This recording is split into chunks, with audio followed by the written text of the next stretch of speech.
This video is going to look at War Communism from 1918 to 1921. So a bit of background first of all. So War Communism came along to replace state capitalism. And as the name suggests, it was primarily focused on using the economy to win the Russian Civil War, as well as pragmatically using this experience to extend total economic and, to be honest, political control. War Communism lasted from 1918 to 1921 and was intensely ruthless and very, very brutal in an effort to win the war once and for all and establish a Soviet state. So what were the aims of War Communism? Well, there's a number of aims, but primarily its key aim is survival, victory, and control.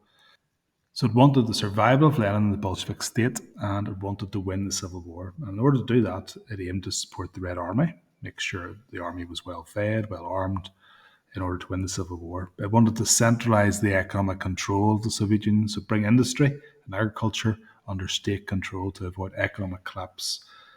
Just remember, a large amount of Russian industry had been lost at the Treaty of Brest-Litovsk.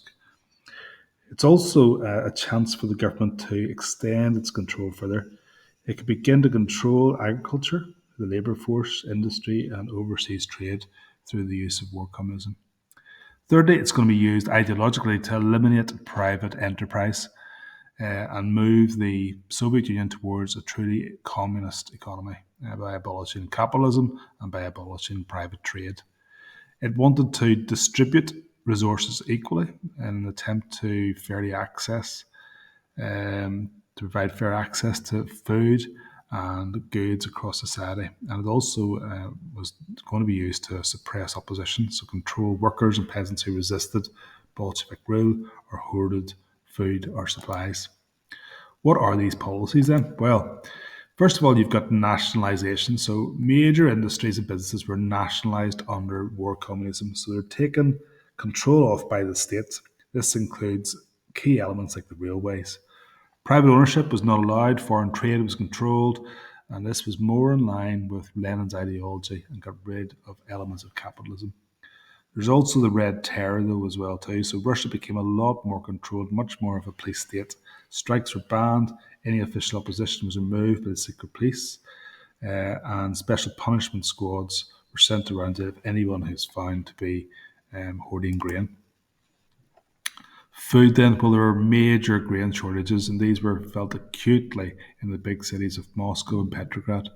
Peasants were often blamed. Peasants weren't allowed to sell their animals or their crops.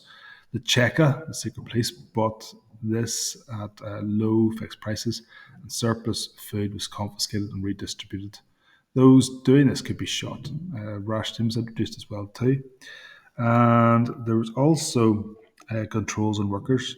So they were strictly controlled. Strikes were banned, stricter rules in factories, targets to meet, little consumer goods were sold, and some workers were actually conscripted to work against their will. They were actually treated like soldiers, given assigned work and expected to move where they were told and to obey orders.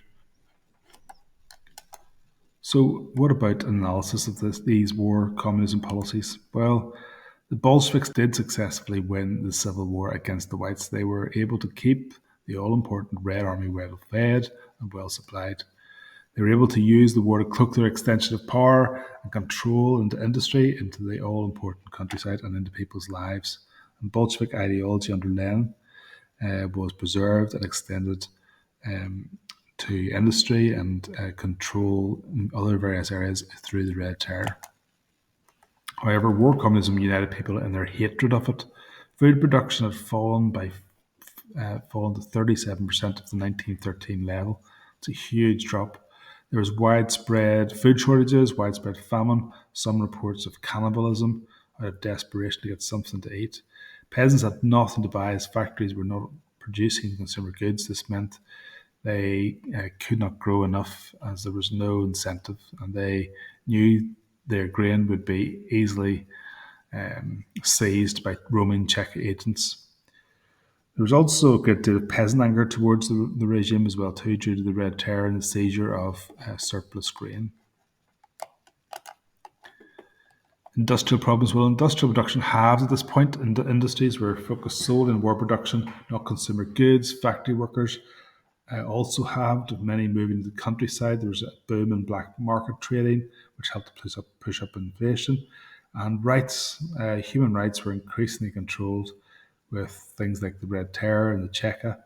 And this led to increased opposition to the Soviet state, with the Kronstadt sailors' revolt and Tambov, where peasants were particularly angry but not getting supported by the Russian government. Many thanks for watching.